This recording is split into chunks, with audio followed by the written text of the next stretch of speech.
Halo, selamat datang di sesi panduan karir kita hari ini. Bayangkan saya ini konsultan migrasi karir pribadi Anda ya.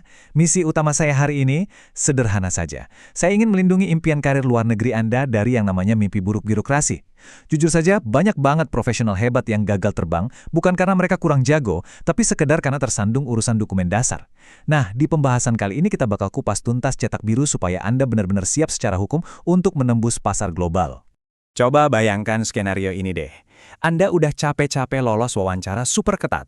Akhirnya Anda dapat tawaran kerja impian dari perusahaan di luar negeri. Udah siap-siap rayaan nih kan?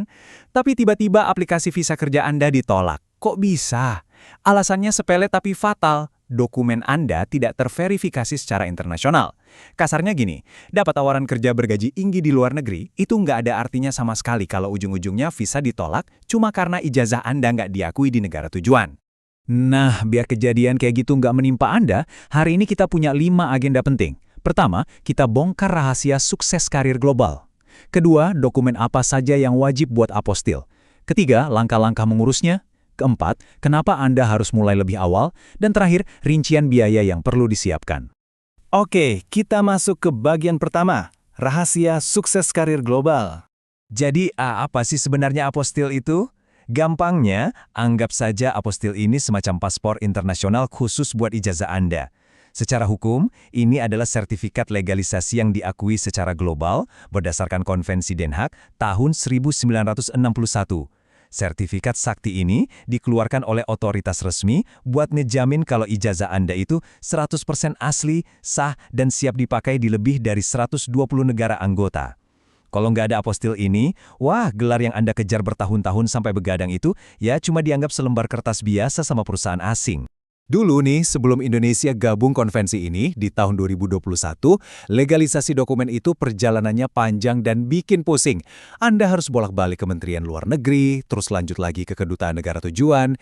Itu bisa makan waktu berbulan-bulan. Tapi kabar baiknya, sekarang dengan sistem apostil, semuanya jauh lebih praktis. Cukup lewat satu pintu otoritas saja di Indonesia, dan dokumen Anda sudah tervalidasi secara global. Benar-benar hemat waktu.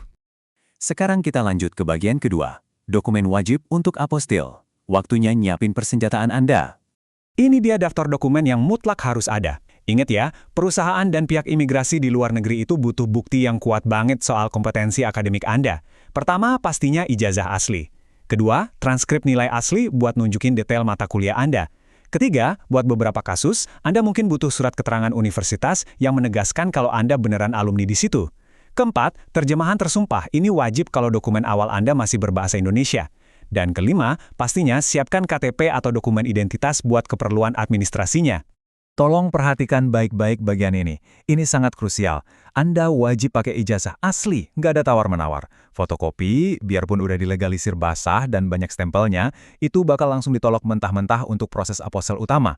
Ijazah Anda harus punya tanda tangan basah, cap asli langsung dari kampus, dan fisiknya harus mulus. Nggak boleh rusak, sobek, atau tulisannya pudar.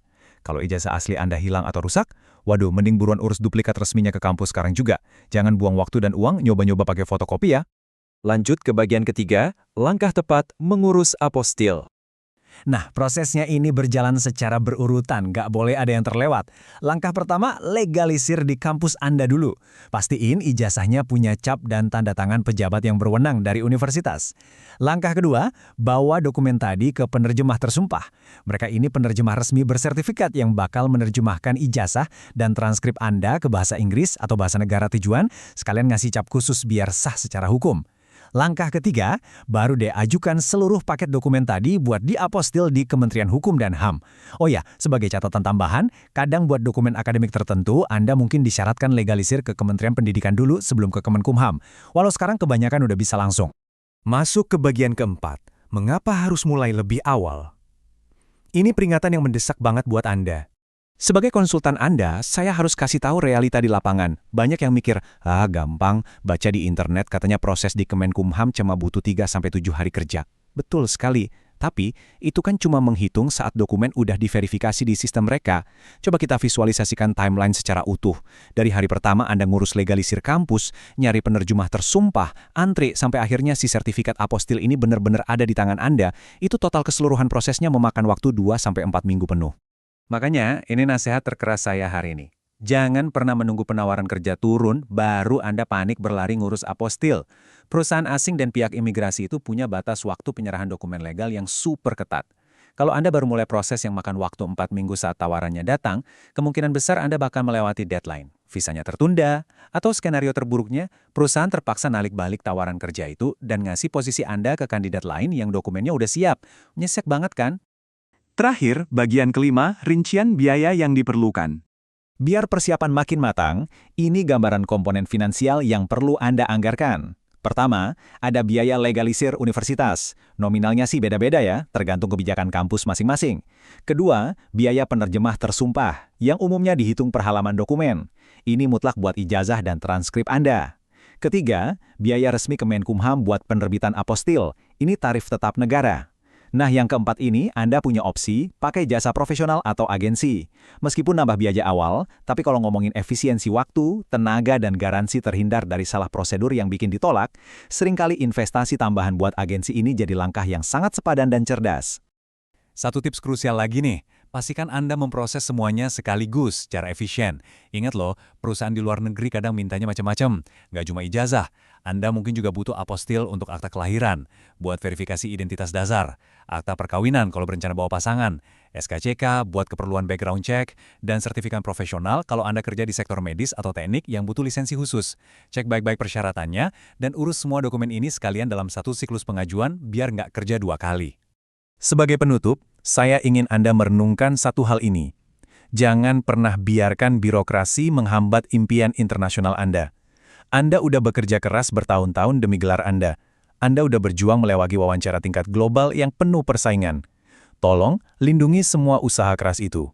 Amankan dokumen berharga Anda, pahami persyaratannya, dan mulailah proses apostil Anda hari ini juga. Pertanyaan saya buat Anda sekarang.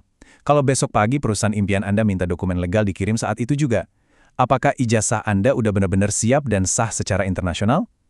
Terima kasih banyak sudah menyimak sesi kita hari ini. Persiapkan diri Anda dengan baik dan sukses besar untuk karir global Anda.